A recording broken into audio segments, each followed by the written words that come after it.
Hey everyone, hope you're doing well. So a bit of a different video from me today. So while I was doing cardio at the gym this morning, I was actually scrolling on TikTok, which we all do, and I was seeing a lot of crazy finance content. So I thought a good series to start is actually just reacting to finance and investment ideas on TikTok, and actually just giving my point of view and seeing if it makes sense. So this is the first video. Let's see. She looks sad. Let's see what she's sad. Are you kidding me? So what does this mean? Does this mean I literally just bought Ratatouille for...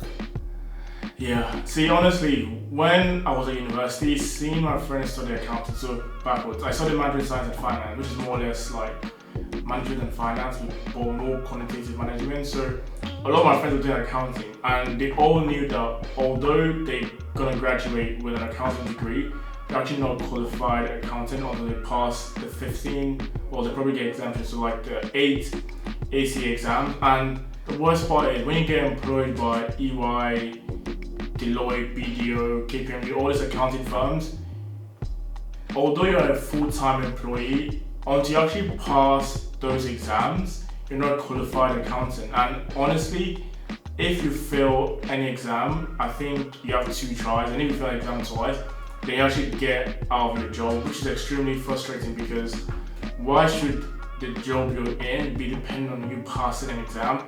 And the worst part of all of it to me is they actually won't get paid that well. I think if you look up, the graduate side is up there on the internet. If you look at the graduate side for someone like KPMG or EY, if you're in London, it's probably like 30k. And although it's above the UK average, I think all the stress of doing exams, working, it's just not worth it. So, obviously me, I would just not apply to the Big Four. But for other people, the good thing about the Big Four is they train you so well, and then other people actually try and move into investment banking afterwards. So I have a friend, Tolu, she was working at, Deloitte. So after Deloitte, she almost got qualified, and now she's working in a specific investment bank. And that's why most people want to work for the Big Four. They want to get trained and hope they're going to end up in a big bank. But it's usually not the case. Only like maybe 1 in 20 can make that move. So I don't know. Up to me, screw Big Four, honestly. Well, let's carry on.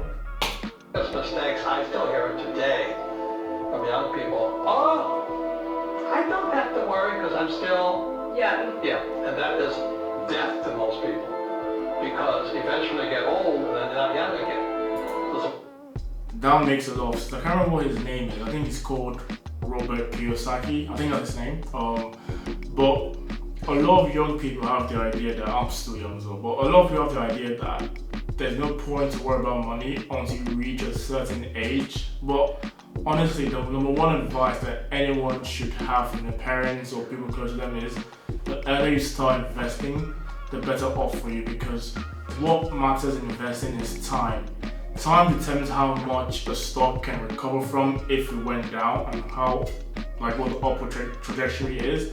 Also, how long your money has to compound interest. So I think what he's saying is true, because most people don't think there's any need to invest or talk about finances until it's too late, and then you're, I don't know, in debt, no money saved up, and you're 30 years old.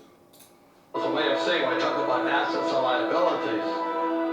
One of the most important things you have in your life is time. It's one of your greatest assets, but it's your liability. And being, I just turned 70, and I have friends who have nothing. Yes, you don't want to be 70 and have nothing to your name. I know people personally that have just student loan debt, their account is empty, and it's not that they don't have a job, it's they've not been taught how to actually manage their money properly. What they're more concerned about is going out, buying food, but there's nothing in their account, and honestly, you don't want to be that person. So the earlier you start investing, honestly, the better for you.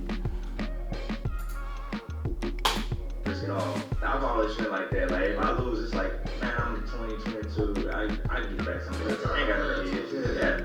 So, like, everything I started doubling down on, like, 401k, doubling down on. Like, I was living, bro, I kid you not, I was living off credit cards. Like, I was like, Okay, so I think what he's trying to say here is when the market crashed, he went all in and still bought a lot more stock, which a lot of people always say this online that, oh, when stocks to red. This is the time to actually go and buy, but I'll probably put a graph somewhere. I think it's a Microsoft stock. People that bought it a long time ago are only able to recover from the dot-com crash. I think in 2011, 2012, I'm butchering this, but the idea is just because the stock is now down doesn't mean it's a good time to buy the stock. That is extremely poor advice, because it doesn't mean that because the stock is down, it's always gonna go back up. I think people have this to the moon mentality, or they think it's Bitcoin or some kind of crypto where once it's down, it's always gonna go up. So Bitcoin, please go to moon. Stop going sideways now. I was not. Every dime I got, I was going to the tech stocks. Like every single.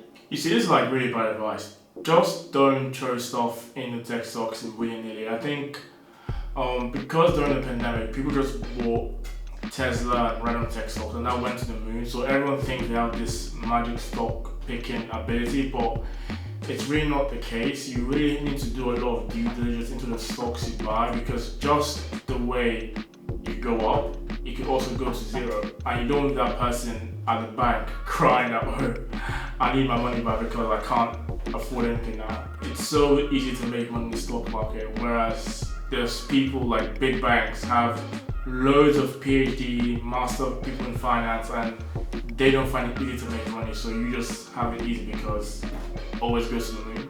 I'm about to invest $30,000. Wow, that's a big chunk of money. Yeah, and as soon as I buy it, it's gonna go down in value by 10%. Wait, what? Yeah, and within 5 years, it'll lose 50% of its value. That sounds like a horrible investment. What are you investing in? Oh, don't worry, everyone does it. It's this thing called a new car. That's so true. Car depreciates like crazy, and also I think the cars that depreciate the most are all these expensive sport cars. So for me, when I eventually get a car, I'm not interested in like having a very expensive car that's gonna always lose value over time. Because let's say you buy a new car and it costs you 100k.